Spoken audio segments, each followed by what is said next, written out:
போகருடைய சிஷ்யர் புலிப்பாணி குருவுடைய குருவை பார்க்க விரும்பினார்.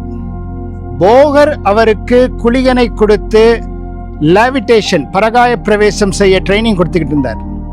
குருவுடைய குருவை பார்க்க வேண்டும் என்ற ஆவலிலே புலிப்பாணி சீன தேசத்திற்கு அருகிலே இமயத்தின் முடிவிலே இருக்கக்கூடிய காலங்கிநாதரை பார்ப்பதற்காக பாடியை லிஃப்ட் பண்ணி அப்படியே வான மண்டலத்தை கீழ்ச்சிட்டு போறார்.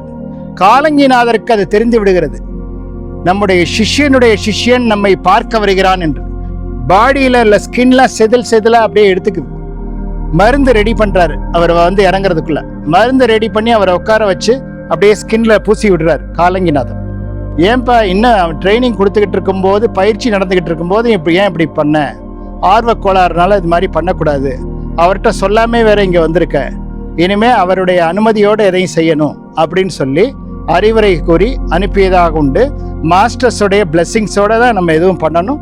அதனால இந்த நிகழ்ச்சி மூலமாக நாம் அதை தெரிந்து கொள்கிறோம். காலங்கிநாதரையும் போகரையும் புலிப்பாணியையும் வணங்க கடமைப்பட்டிருக்கின்றோம். வாழ்க வளத்துடன்.